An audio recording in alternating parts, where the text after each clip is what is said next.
Caio Borralho defeated Jared Cannonier in the main event at UFC on ESPN 62 this past Saturday. Solid fight. They got $50K each for that. And now Borralho is on the map, or maybe he's already been. I don't know. Quick reaction to the fight first, guys, and then and the result itself. We'll start with Nolan King. What did you think, man, of Caio Borralho and his performance?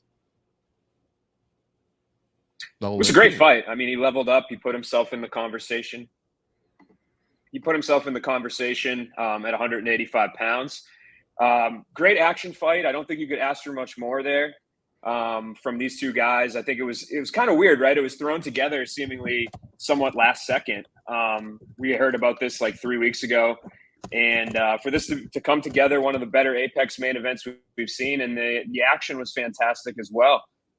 So I think 2 thumbs up for me. He really instilled himself at the top of this division. I think him calling out the champion afterwards, while it was pretty far-fetched, right, that fight's going to happen next, it was good to get that name coming out of his mouth and for him to kind of start making that sort of chatter. And I think the Fighting Nerds as well, he furthered them on the map. He the rising team in MMA now has a main event win under their belt. So got to give him 2 thumbs up all around. Fun fight, good performance, proved that he's legit and that he can fight the top contenders. And I think people are going to be very excited to see what's next from him. Matt Wells, could you believe it? He out-cardioed one of the cardio kings in Jared Cannonier. This guy was impressive from start to finish. Yeah, it was a very impressive performance. And I want to highlight something that I think not a lot of people are talking about this fight. I think he got robbed of a TKO stoppage here. You look at the way he dropped Jared late in that fight. I think if he just walks away, that's a TKO stoppage right there, or you're even a KO, however the ref decides to call it. Fantastic performance all around, though. I think he did very well. A lot of people were expecting to see him come in and shoot for takedowns and implement his grappling. Stood and traded with Jared the entire fight, which was very impressive. Man, I couldn't say enough good things about this performance for him. And you only expect bigger things going forward. To go ahead and do that against a former title challenger, guy who's got wins in 3 weight classes in the UFC, man, very, very impressive stuff. Mm-hmm. Mike Bond, what did you think, man? This division's popping. We got another title contender here, it looks like. Yeah, he's good, man. I think he's obviously 7-0 in the UFC. You got to be very solid to get off to a run like that. And you do wonder, like, the circumstances of this fight, right? Jared making the quick turnaround off the Imavov fight, 40 years old. Is this finally the point where like the age and everything starts to catch up with him? But you don't want to take away from Caio's win either. He did what he needed to do. And I spoke to Jared ahead of the fight. He seemed very comfortable with the situation, with his turnaround and all that stuff. And especially his mentality. He said he was finally able to like let go of title contention and certain things going into this fight, and he was going to be able to fight more freely. And Borralho basically schooled him when he came in with saying all like the right things. So I think that's a big feather in his cap, and it's always good to have fresh faces in this middleweight division. And a guy like him, I think, definitely has some potential to do big things. I don't know if he's ready for a title shot quite yet, but this is what you need to really get over the hump and kind of validate your career, put that big signature win on your resume, and now you're off to the races. You're right. He definitely schooled them. Them nerds always schooling us, man, especially when we have to do additional math homework and stuff. It's not supposed to happen in the octagon, though. This guy is no joke, though. How about this? He wants to be the next Fajeda, Matt Wells. Do you like that confidence, or should he slow down a little bit and tap the brakes? Because Fajeda's a stud, man. I mean, yeah, we saw that line dropped a couple of times that night, didn't we? Everybody wants to be the next Alex Bahia. It's a good thing. It's a good shout. I mean, it's kind of like how everybody was saying they want to be the next Conor a few years ago. So it works. You liken yourself to the biggest name in the sport at the time, and that's what these guys are doing right now. So I liked it.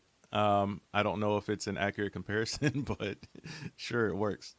What about you, Nolan? Do you like the comparison? He's off to just as impressive of a start, and his resume matches Fajeda. Heck, it's even more impressive in the terms of wins and losses without leaving the titles aside. He's got better numbers than him too right now.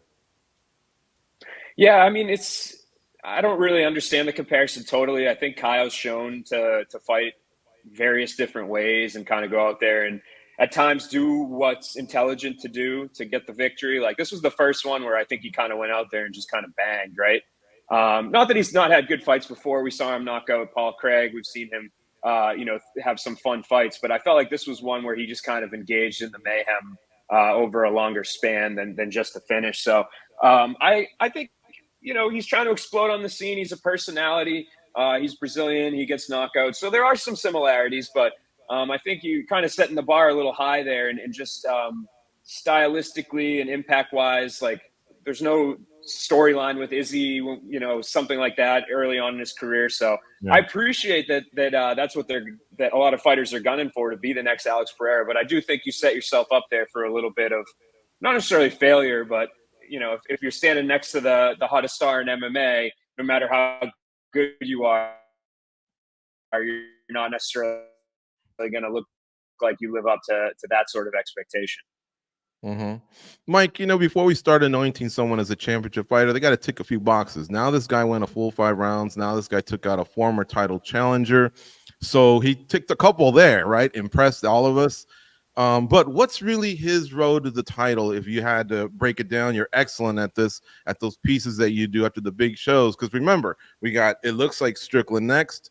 Izzy's not out of the game, so he's never far away. And then you got that big fight with Whitaker and Khamzat Chimaev. So what do you think, man? Does Ohio need 1 fight, 2 fights? What's the outlook in your opinion? Yeah, it is interesting, right? Because you also have Brendan Allen fighting Nasruddin Imavov at UFC Paris, and you'd have to imagine both of those guys are probably ahead of Caio as well. Obviously, Imavov beat him first and finished him, even though you could say, Caio should have got the finish in this fight, but regardless, on paper, his was controversial. Whatever. Brendan Allen, I think if he wins that, it would be 8 in a row at middleweight.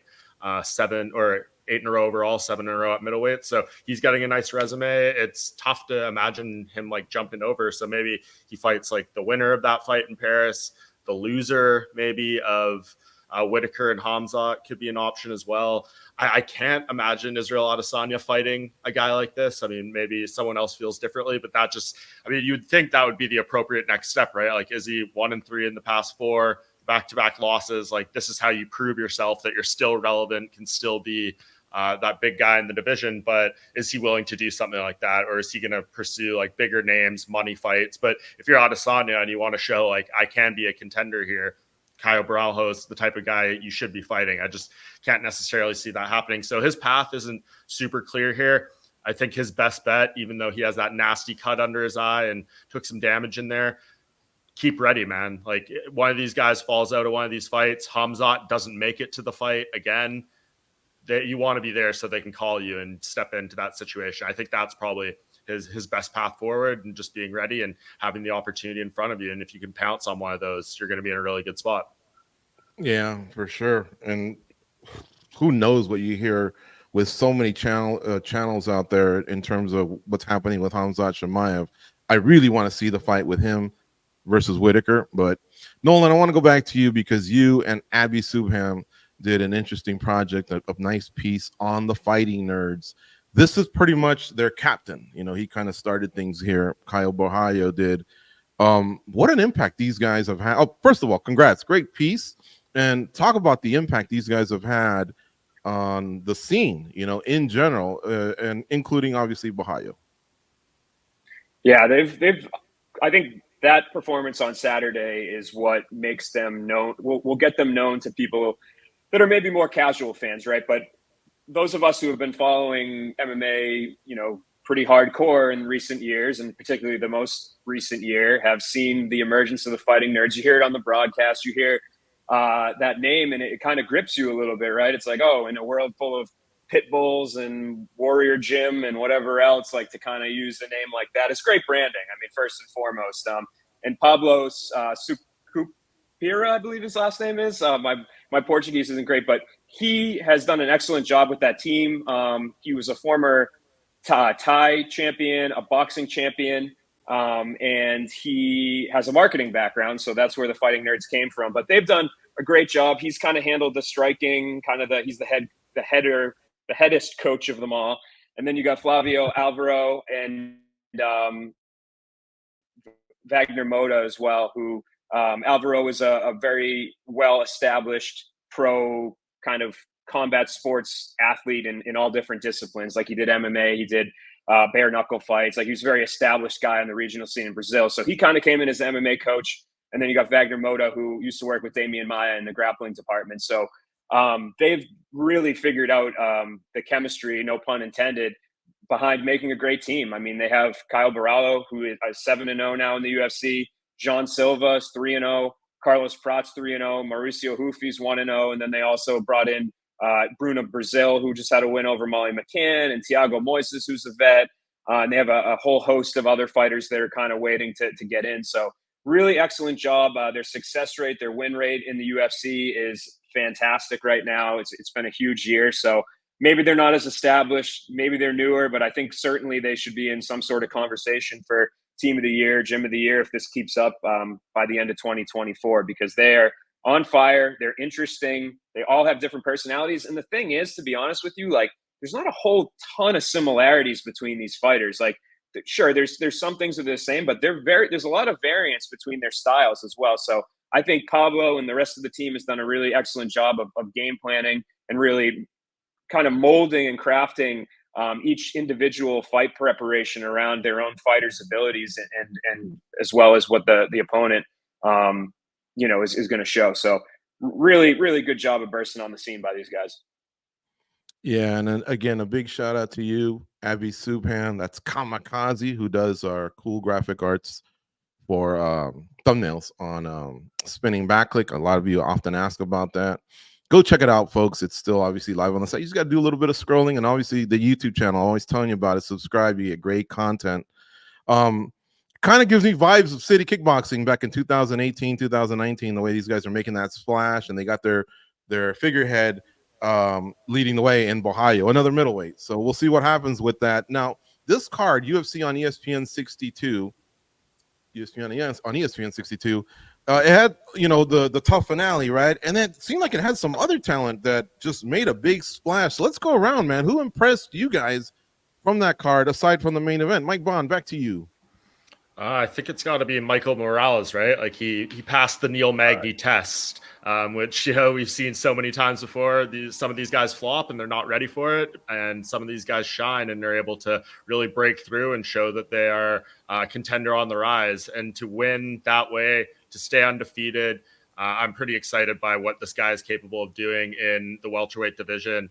And yeah, like you don't see, I know Magny's been around for a while. Maybe he's getting towards the end of his rope and stuff like that in terms of like still being able to really test these guys, but he's never hesitant to accept the fight, to take the challenge. And then it's on the other guy to see if he can withstand that classic Magny pressure, if he can not break in there or gas out, something that we've seen so many times. So I was very impressed by him. And I think he's got some real potential to make noise. Another one of these undefeated killers at welterweight. I mean, I don't know if they're outside of bantamweight. There's a division with like a better crop of up and coming guys that have like serious potential to break into the top 7, the top 5 eventually over the course of their careers. And I think he is absolutely one of those at 170 pounds. So pretty impressed by him and what he did in there, and really excited to see him get a big fight next.